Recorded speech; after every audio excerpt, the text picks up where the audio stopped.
Hello everyone, welcome back to my channel. Today's video is going to be a fun one because I am going to be duping the Natasha Denona Retro palette, the big one, not the mini one, with Colourpop shadows. I had a really fun time doing this. I like doing these kind of exercises and duping activities because first of all, I just really like playing with eyeshadow, but also because I really like to determine if I have something similar in my collection already. I want to determine if something would be a good purchase for me. I'm not gonna lie, I was a little bit disappointed seeing the larger retro palette because I love the mini one. I love the green and pink neutral combo, and the larger size is pretty much all pinks and berries, and I wish she would have added those kind of, you know, neutrally green tones. I thought that was really cool and very retro versus the bigger size. I'm not gonna lie, I was a bit disappointed. I don't see the retro vision that I saw with the mini version. But that being said, this is my palette. This is what it looks like. I tried to dupe it as best I could based on what I have and based on photos. I feel like Natasha Denona, really, I don't know what it is, but her photos that she posts and then the actual palette oftentimes look very different. So I looked up other photos and swatch pictures on Temptalia.com. If you don't know who Temptalia is, her name is Christine. She's a beauty blogger and she does a ton of amazing dupe recommendations and palette swatches and, you know, gives them all grades, and she has a really great blog for everything beauty, so if you have never checked her out, I would recommend you do so. So she was kind of my source for photos to match it to things that I already have. So let's get into swatching out this palette. I'm just gonna take off my Fitbit. It always gets in the way when I try to swatch. Okay, so going from top down, left to right, the first shade we have is Glitz, and it is described as a duochrome cool baby pink with a champagne shift. So to dupe out this shade, I used the shade Lemonade from the Hello Kitty Cherry Sweet Quad. I really like this shade. So pretty. So this is a duochrome formula in Natasha Denona's version, and this is the shade that I picked. As you can see, it has that baby pink base and then shifts like a champagne-y gold. The next shade we have is called Andy, and it is a matte taupe lilac cream powder, which sounds very strange. It's a cream to powder formula, and it's a matte taupe lilac.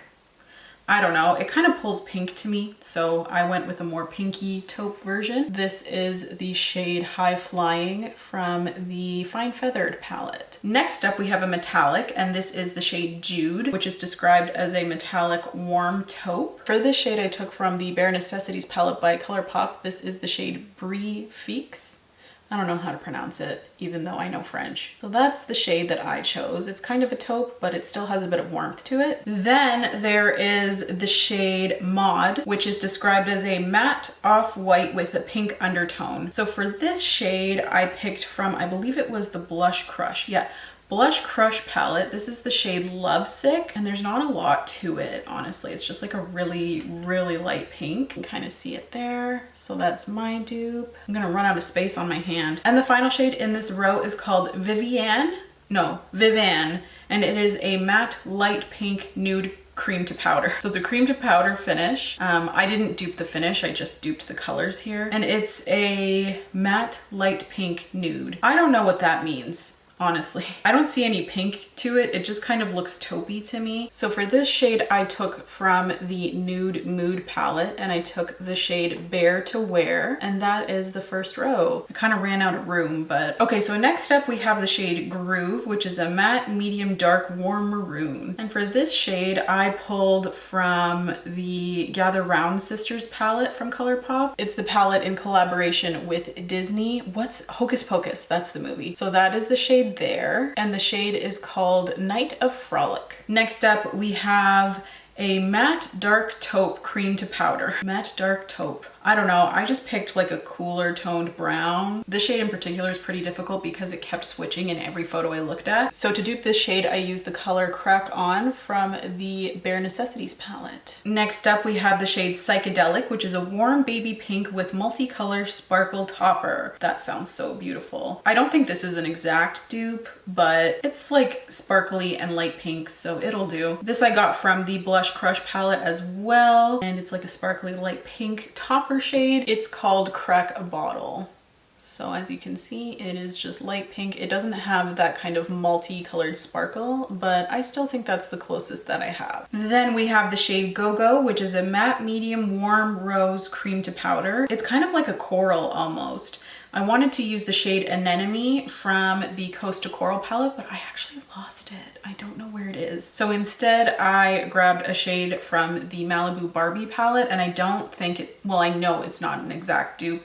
It's a little bit bright and not enough pink, I think. So that's the shade Let's Go Party from the Malibu Barbie palette. And yeah, definitely not the same, but I couldn't find anything more similar, so I just picked that one. And then the last color in this row, we have the shade Patty, which is a metallic medium nude rose copper. I don't know why she uses so many descriptors. It's like a warm copper to me. So for that, I also used a shade from the Malibu Barbie palette, and this is the shade 1971. So as you can see, it's just like a copper shade. The Natasha Denona one does have kind of like a pink flip that this one's kind of missing, but I think they have a pretty similar base color. Then the first shade in the last row, we have the shade Swing, which is a metallic medium dark cool maroon. It pulls more purple to me personally. It's like a metallic maroon purple to me.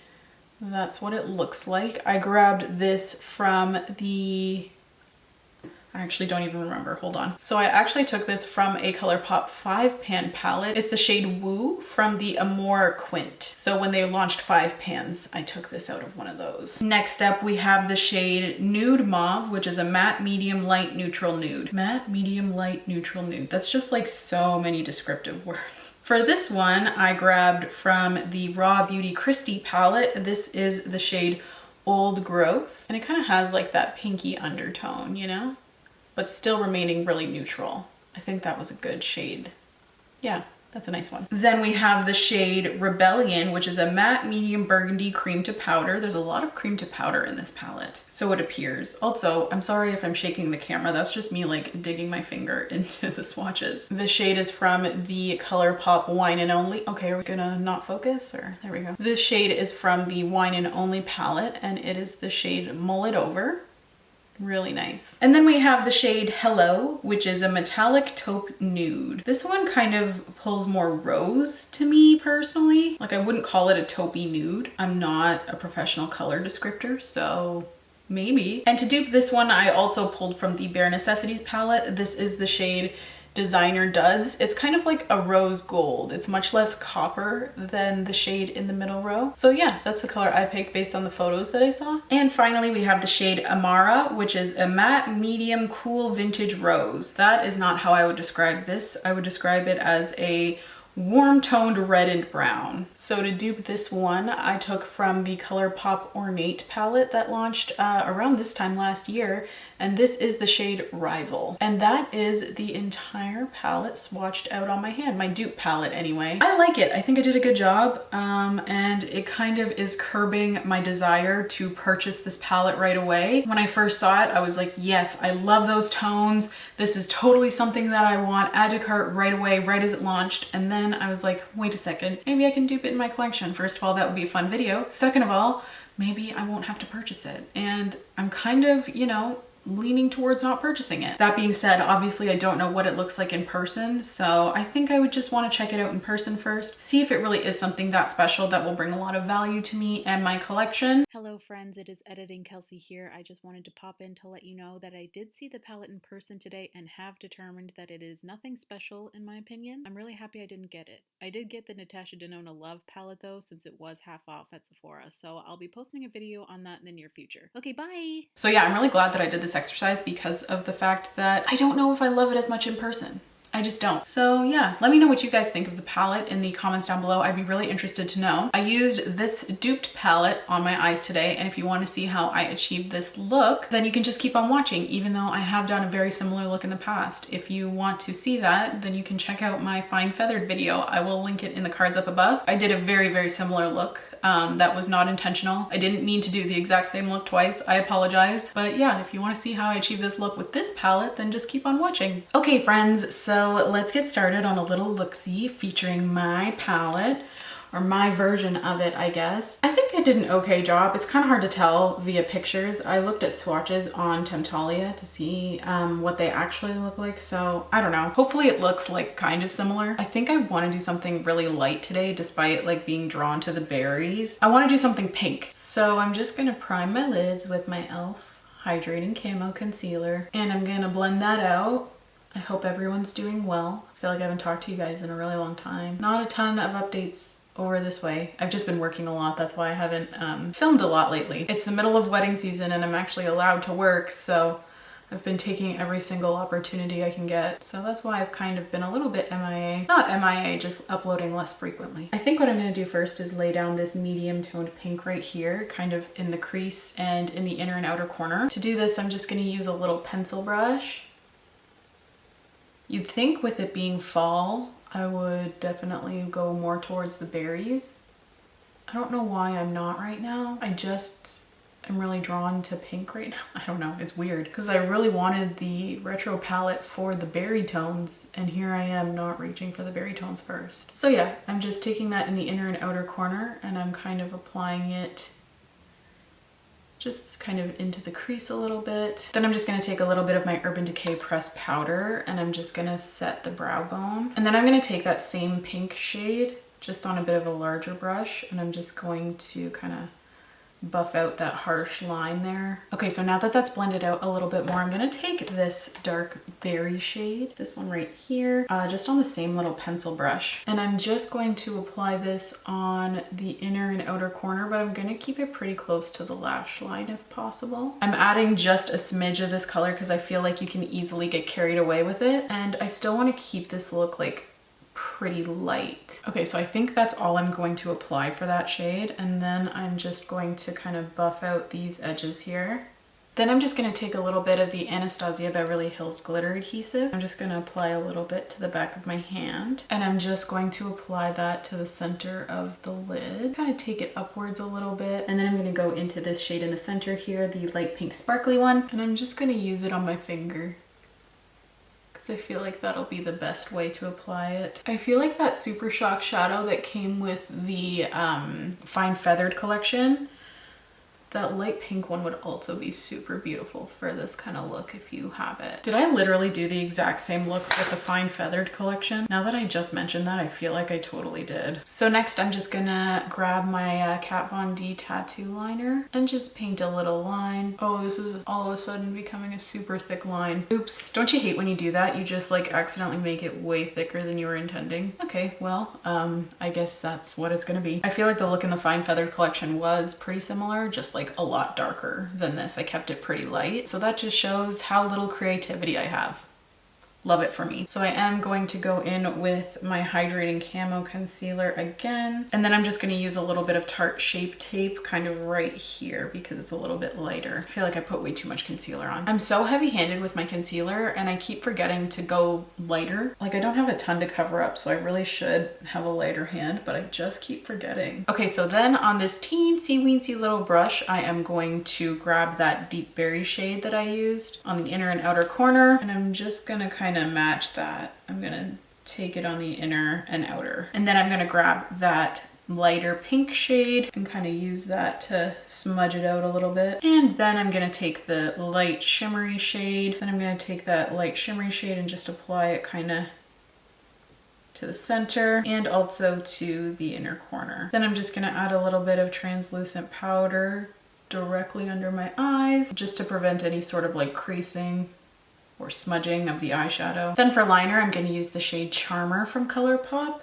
I think I used this in my Fine Feathered video as well. I'm pretty sure this came with the Fine Feathered collection. And then for mascara, I'm just going to use the Ilia Limitless Lash Mascara. And then I'm just going to pop off camera, finish this eye, the rest of my face, add some lashes. And yeah, I will be back to discuss some final thoughts with you guys. Okay friends, and this is the completed look. I do like how it turned out. I am just a little bit disappointed that I've already done a look very similar to this. I just didn't even realize. Yeah, I like it. It's just, I would have preferred if I did something different. So that's a little disappointing, but it is a pretty look. Overall, I do like this palette that I created. Again, I'm not sure how similar it is to the actual one because I don't own the actual one and I don't think I'll purchase the real one. That might change in the future, like if it goes on sale or something, or if I see it in person and I find that it is really quite different from this. But just looking at the color story in person, I'm not really sure how much use I would get out of it, even though I do really like pinky berry tones. I don't know, I just clearly went for the same look that I always do. So I'm like, is this something that I would really get a ton of use out of and create a lot of different looks with? I just don't know. So doing this exercise has been great because it has made me hesitate and not buy it right away. When I first saw it on Trend Mood, I was like, yes, I need it immediately, add to cart. But now I'm gonna take a step back and be like, do I really want it because I like the color story, or do I just want it because I want to add it to my Natasha Denona collection? I'm very much a collector of makeup at heart, so it is sometimes hard to differentiate between products that I actually want and, you know, really enjoy the color story, think I could create some really solid looks with, versus something that I just want to collect. So I hope that makes sense. Maybe the Love palette would be something that's more up my alley because I do like pinks and purples. I feel like this is like a more neutral version, more neutral fall tone version of the Love palette. And I know that's on sale right now on Sephora.com, so maybe I'll get one of those. I don't know. But this whole thing is to talk myself out of getting Natasha Denona palettes just to get Natasha Denona palettes, so I should probably not buy that either. I don't know. All I do know is that this has placed some hesitancy in me to purchase this right away, which is probably a good thing. I'm going to make a more thoughtful purchase and I'm gonna think about it for a little bit and maybe see it in person before I actually decide to get it. So yeah, that's why I really like doing these exercises, because I like actually determining if it's going to be a good fit for me in my collection or if it's just the hype around it that makes me want it. So yeah, I think that's it from me today. Thank you so much for tuning in and thank you so much for watching if you've made it this far. Please don't forget to subscribe if you want to. If you don't, that's okay. I just really appreciate you being here. It helps out my channel so very much by you watching, so thank you. Please leave any video requests you may have in the comments down below and I will see you in my next video. Bye guys!